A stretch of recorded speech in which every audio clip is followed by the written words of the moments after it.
వక్ఫ్ board సవరణ చట్టం 2025కి సంబంధించి దీని అమలును వెంటనే నిలుపుదల చేయాలి, స్టే ఇవ్వాలి అంటూ ఎన్డీఏ వ్యతిరేక కూటమిలో ఉన్నటువంటి పార్టీలు అన్నీ కూడా సుప్రీంకోర్టును ఆశ్రయించడం జరిగింది. అయితే సుప్రీంకోర్టు దీని మీద స్పందించడం జరిగింది. భారత అత్యున్నత న్యాయస్థానం దీని మీద విచారణ చేపట్టడం జరిగింది.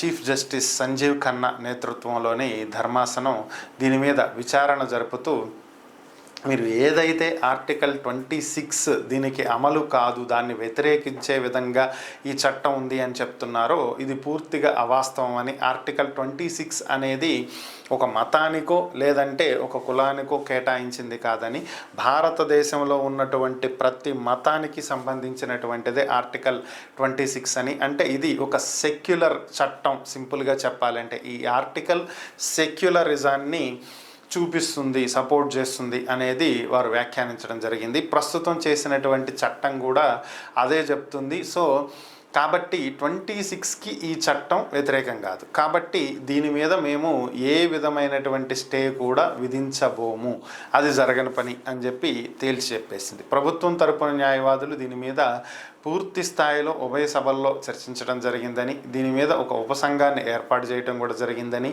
అందరూ ఇచ్చినటువంటి సలహాలు సూచనల మేరకే ఈ చట్టంలో మార్పులు చేర్పులు అన్నీ చేసి చివరికి ప్రవేశపెట్టడం జరిగింది అని చెప్పి కోర్టుకి నివేదించడం జరిగింది. అయితే దీంట్లో ఏదైతే ప్రస్తుతం తాతల కాలం నాటి వాళ్ళ ముత్తాతల కాలం నాటి ఆస్తులు ఏవైతే ఉన్నాయో వాటికి సంబంధించి డాక్యుమెంట్లు చూపించండి అని చెప్పి ఉన్నటువంటి అంశం ఏదైతే ఉందో దీని మీద పునరాలోచించాలి అనేది సుప్రీంకోర్టు అభిప్రాయపడటం జరిగింది. అంటే మెయిన్గా ఇక్కడ ఏంటి అంటే ఈ వక్ఫ్ సవరణ చట్టం తీసుకురావడానికి గల ప్రధానమైనటువంటి కారణం ఏంటి అనేది ఒకసారి గమనించినట్లయితే, ఇప్పుడు మీకు సింపుల్గా అర్థం అవటానికి చెప్తున్నా. ఇప్పుడు ఒక వ్యక్తి ఉన్నాడు, ఏ లేదా ఎక్స్ అనే ఒక వ్యక్తి ఇది నా ఆస్తి అని చెప్పి కోర్టుకు వెళ్ళాడు. ఇది తన ఆస్తి అని చెప్పి ప్రూవ్ చేసుకోవాలి అంటే సాక్ష్యం ఉండాలి కదా. ఆ సాక్ష్యం ఏంటి?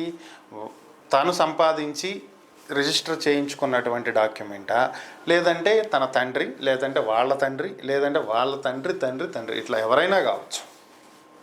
ఇలా తన అనువంశికంగా వచ్చినటువంటి వంశపారంపర్యంగా వచ్చినటువంటి ఆస్తుల వాటికి సంబంధించిన డాక్యుమెంట్లు ఉంటాయిగా, లేదా తన భార్య తరపు నుంచి వచ్చినటువంటి ఆస్తుల. సో ఏదైనా కానీ ఒక డాక్యుమెంట్గా ఉంటుంది.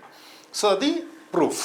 కానీ ఇక్కడ వక్ఫ్ బోర్డుకి సంబంధించినటువంటి పరిస్థితులు ఎలా ఉంటాయి అంటే, ఇప్పటి వరకు ఎక్స్ అనే వ్యక్తి వచ్చి ఇదిగో ఈ 10 ఎకరాల స్థలం ఈ వక్ఫ్ బోర్డుకి సంబంధించింది, గతంలో ఫలానా వై అనే వ్యక్తి వక్ఫ్ బోర్డుకి రాసిచ్చాడని చెప్తాడు. దీనికి సాక్ష్యం ఏంటి అంటే డాక్యుమెంట్లు అవసరంలా. జడ్ అనే వ్యక్తి వచ్చి అవును నిజమే, ఆ రోజు ఆయన రాసిచ్చింది వాస్తవమే, నేనే సాక్ష్యం అంటే అయిపోయింది. ఇక 10 ఎకరాల స్థలం వక్ఫ్ బోర్డుదే. సో ఇదే పరిస్థితి. సో దీన్ని వ్యతిరేకించటమే ఈ చట్టం యొక్క ముఖ్య ఉద్దేశం. సో రియల్గా అది రాసిచ్చిందే అయితే, డాక్యుమెంటెడ్ అయితే ఆ డాక్యుమెంటే చూపించండి. అది 100 ఏళ్ళు కావచ్చు, 1000 ఏళ్ళు కావచ్చు, whatever it may be. వక్ఫ్ బోర్డ్కి ఎవరు ఆస్తులు ఇచ్చినా ఈ వక్ఫ్ బోర్డు ఆస్తులే. వాటిని ఎవరు కూడా దోచుకుంటానికో దాచుకుంటానికో లేదు. కానీ వాటికి సంబంధించి ఆధారాలు చూపించి మీరు వక్ఫ్ బోర్డులో కలుపుకోండి, ఎవరు కాదంటారు. సో ఇది చట్టం చెప్తున్నటువంటి అంశం. ఇప్పుడు దాన్నే చాలామంది వ్యతిరేకిస్తున్నటువంటి పరిస్థితి. అంటే దీంట్లో ఇది ఒక్కటే కాదులేండి, ఇలాంటి చాలా క్లాజులు ఉన్నాయి. సో ఓవరాల్గా దాని గురించి మాట్లాడాలంటే పెద్ద టైం పడుతుంది. సో సుప్రీం ధర్మాసనం అయితే దీని మీద స్టే ఇవ్వము అని చెప్పి తేల్చేసినటువంటి పరిస్థితి.